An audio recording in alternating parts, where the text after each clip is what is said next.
नमस्कार, ये लाइव तस्वीरें हम आपको करनाल के सेक्टर 9 शहीद उधम सिंह चौक से इस वक्त हम आपको तस्वीरें दिखा रहे हैं, जहां पर आपको बताना चाहेंगे कि शहीद उधम सिंह जयंती है आज। और आप ये देख सकते हैं कि किस तरीके से जो काम्बोज समाज से जुड़े हुए जो लोग आज यहाँ पर पहुँचे हुए हैं, पुष्प अर्पित करते हुए नज़र आ रहे हैं। आप इस वीडियो को साथ के साथ शेयर अवश्य कर दीजिएगा। हिंदुस्तान के प्रत्येक कोने में शहीद उधम सिंह जी का आज नाम लिया जा रहा है। कुछ एक लोग हमारे साथ जुड़े हुए हैं, इनसे हम बात करना चाहेंगे। सर, क्या कुछ कहना चाहेंगे आज इस जयंती के उपलक्ष्य में? आप क्या करेंगे? जिन लोगों के अंदर देश प्रेम की भावना होती है, वो अपनी जाति, धर्म और समाज से ऊपर उठ करके देश के प्रति बड़े से बड़ा बलिदान करने के लिए तैयार रहते हैं। उसी श्रेणी में हम शहीद उधम सिंह जी का नाम लेते हैं, जिन्होंने एक गरीब परिवार में भी जन्म लेकर के और इतना संकल्प लिया। जलियांवाला बाग का जो 1919 में घटित हुआ था, उसका बदला जाकर के इंग्लैंड में लिया। तो ये अपने आप में एक अनूठा उदाहरण है। एकमात्र शहीद है देश का, जिसने अपने देश से बाहर जाकर के, दुश्मन के देश में जाकर के अपनी जो देश भारत माता का जो बदला लिया और देश का जो सम्मान बढ़ाया और देश की आज़ादी में जो योगदान दिया, वो अपने आप में अनुकरणीय भी है और अनूठा भी है। आज काफ़ी जो किसान हैं इनको याद कर रहे हैं, क्या कुछ कहना चाहिए? किसान की जहाँ तक बात है, मैं इस बात का हम ही हूँ। हो सकता है सरकार के अधिनियमों में कहीं ना कहीं कोई कमी हो, लेकिन क्या वो कमी आंदोलन से पूरी हो सकती है? आंदोलन से पूरी नहीं हो सकती, चर्चा से हो सकती है। हम लोग आज प्रगति है, विज्ञान है, संचार के साधन है, बैठ कर के बात कर सकते हैं। प्रधानमंत्री जी, हमारे माननीय प्रधानमंत्री जी श्री नरेंद्र मोदी जी बार बार कह रहे हैं, बार बार ये बात कह रहे हैं कि आइए चर्चा कीजिए, कमी बताइए, हम कमी दूर करेंगे। लेकिन उन्होंने एक बहुत अच्छी बात कही है कि हम मंडियाँ ख़त्म नहीं कर रहे। मिनिमम सपोर्ट प्राइस जो समर्थन मूल्य है, न्यूनतम समर्थन मूल्य है, उसको ख़त्म नहीं कर रहे। उसके अलावा एक और आपको क्षेत्र दे रहे हैं व्यापार का। आप खुद किसान हैं, आप अपनी फसल डायरेक्ट बेचिए। आप किसान हैं, आप समूह बनाइए, समूह बना करके, संघ बना करके अपनी फसल को बेचिए। आप निर्यात कीजिए, जो सबसे बड़ी बात है, समूह बना करके आप निर्यात का लाइसेंस लेकर के निर्यात कर सकते हैं। इतनी आज़ादी नहीं मिली आज तक। मैं ये कहना चाहता हूँ कि ये समझना चाहिए सबको कि जैसे चौधरी छोटू राम जी, जिनको सर छोटू राम जी भी कहा जाता है, अंग्रेजी राज में सत्ता में भागीदारी कर और किसान का भला किया था। उस समय ये कहते थे कि बइयाँ फुड़वा दी थी, जो बइयाँ होती थी बनियों की, वो फुड़वा दी थी, जिसके कारण बहुत से लोगों ने आत्महत्या कर ली थी। लेकिन किसान का बहुत भला हुआ, उनकी जो ज़मीनें गिरवी पड़ी थी वो बच गई थी। आज जो 10% क्षेत्र था, सिर्फ जो हम ये कहते हैं लगभग 10% क्षेत्र था जो मंडियों के थ्रू अनाज बिकता था, अब जो है पूरी तरह से खुल जाएगा वो क्षेत्र। आप कहीं भी अपनी फसल बेच सकते हैं। मैं इस बात को दोबारा दोहराता हूँ कि कमियां हो सकती हैं, लेकिन कमियों को पूरा बैठ करके किया जा सकता है। चर्चा से, मीटिंग करके, बैठक करके उसको पूरा किया जा सकता है।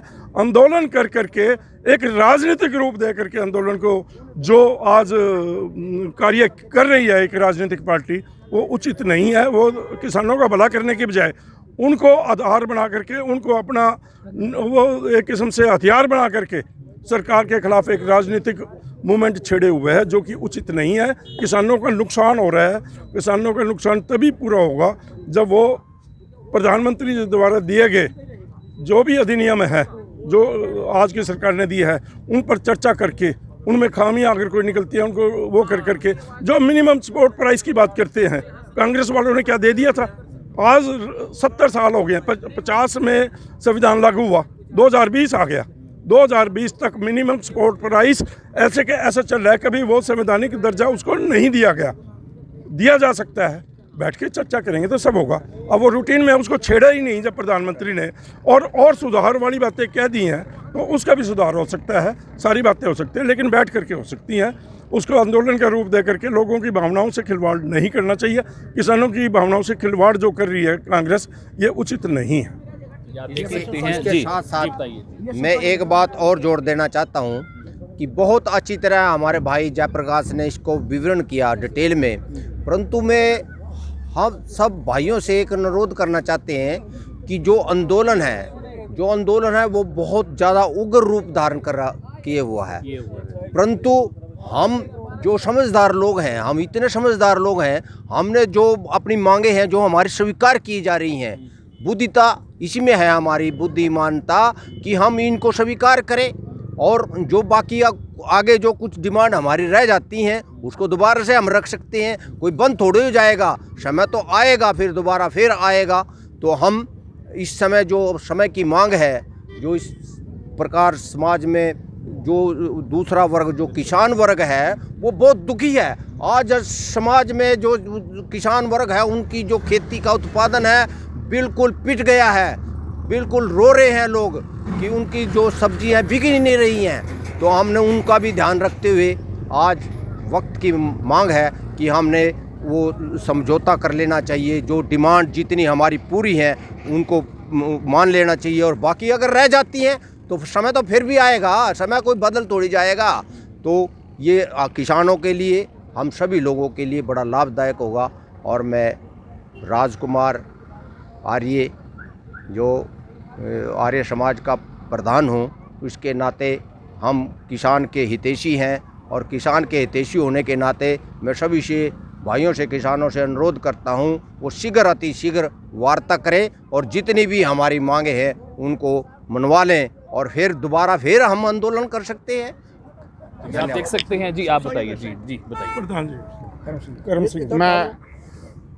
मैं करम सिंह कंबोज, शहीद उधम सिंह कंबोज वेलफेयर सोसाइटी का प्रधान हूँ। हमें शहीद के प्रति सम्मान रखते हुए उनका ये जयंती का प्रोग्राम आज हमने मनाया है, उसमें सभी समाज के वर्ग के लोग इसमें शामिल हैं। हम सभी का उनका धन्यवाद करते हैं। जहाँ तक शहीद की बात हम लें, बाकी तो सारी बातें ये जयप्रकाश जी ने और दूसरों ने व्याख्यान किया है।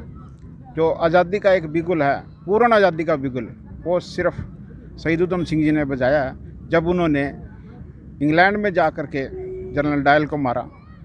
यानी कि अंग्रेज़ों के टाइम में यहाँ पर भी किसी की भी हिम्मत नहीं थी कि किसी अंग्रेज़ के नज़दीक लग जाए, और उसने जलियांवाला बाग के अंदर जो नरसंहार हुआ, उसने जो कसम खाई और उसको पूरा करने के लिए इंग्लैंड के अंदर गया, इंग्लैंड के कैक्सटन हॉल में गया, कितनी सिक्योरिटी के अंदर, और वहाँ जा कर के उसने उसको शूट किया।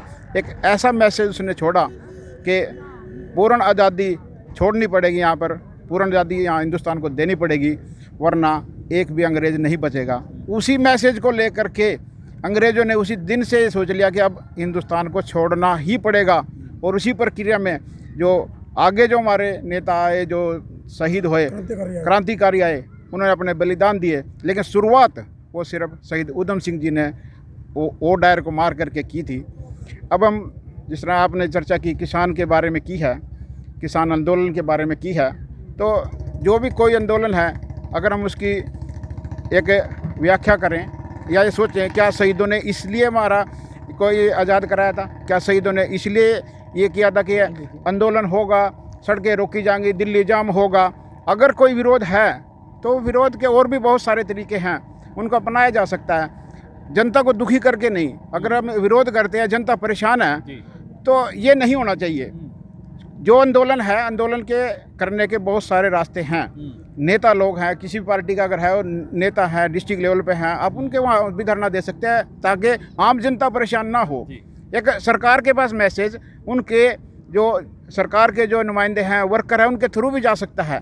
वहाँ जोड़ करके तो आप सिर्फ इकट्ठे होकर के सिर्फ जनता को ही परेशान कर रहे हैं। तो मैं एक मैसेज आपके माध्यम से देना चाहता हूँ कि इस तरह का आंदोलन ठीक नहीं है, चाहे कोई भी करे, चाहे किसी विभाग से हो, लेकिन जनता परेशान नहीं होनी चाहिए। तो जनता परेशान नहीं होनी चाहिए। आप ये देख सकते हैं कि किस तरीके से किसान आंदोलन को लेकर जो है हर एक के अलग अलग विचार जो है वो सामने आ रहे हैं। आपको बताना चाहेंगे कि शहीद उधम सिंह कंबोज वेलफेयर सोसाइटी की अगर हम बात करें तो प्रधान जी से हमारी बात हुई है, और वहीं दूसरी ओर जो मुख्य अतिथि के रूप में आज करनाल की मेयर रेणुबाला गुप्ता ने यहाँ पर शिरकत की, और वशिष्ठ अतिथि के रूप में दर्पण कंबोज जो हैं वो आज यहाँ पर पहुंचे थे। आप इस वीडियो को साथ के साथ शेयर भी अवश्य करें। अपडेट आपको देते रहेंगे, बने रहिएगा करनाल न्यूज़ 24।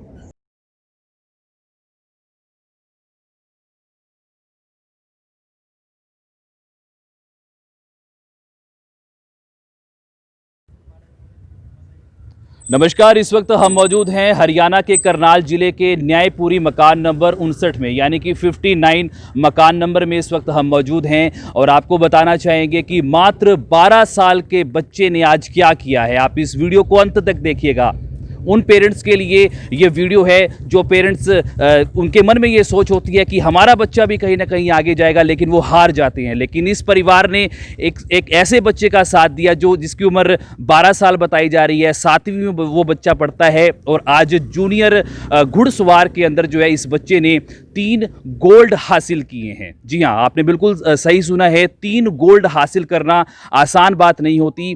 करनाल जिले का ये बच्चा जिसका नाम जयवीर बताया जा रहा है, आपको अंदर की तस्वीरें भी दिखाएंगे और जयवीर क्या कहता है इस विषय में ये भी आपको सुनवाएंगे। देखिए इस रिपोर्ट में।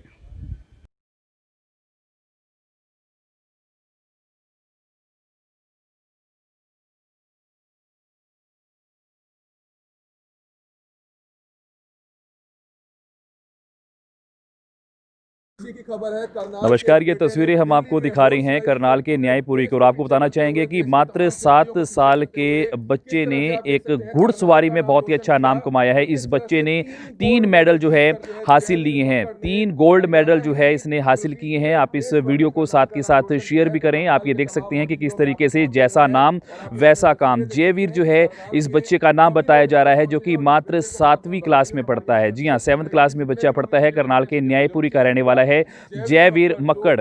आप ये देख सकते हैं काफ़ी लोग जो है इस वक्त यहाँ पर पहुँचे हैं। करनाल के पूर्व जिला अध्यक्ष जगमोहन आनंद यहाँ पर पहुँचे हुए हैं। आप ये देख सकते हैं कि एक साथ जो है 3 गोल्ड मेडल जो हैं वो इस बच्चे के हाथ में देखने को मिल रहे हैं। आप इस वीडियो को साथ के साथ शेयर भी अवश्य कर दीजिएगा। ये करनाल जिले के लिए एक बहुत ही प्रशंसनीय खबर है।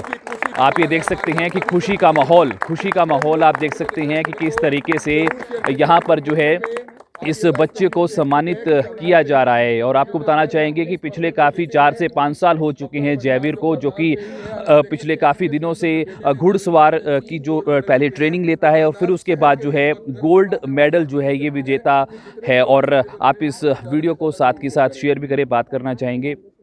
और आप ये देख सकते हैं कि किस तरीके से एक खुशी का माहौल यहाँ पर जो है अवश्य देखा जा रहा है। आप इस वीडियो को साथ के साथ शेयर भी करें।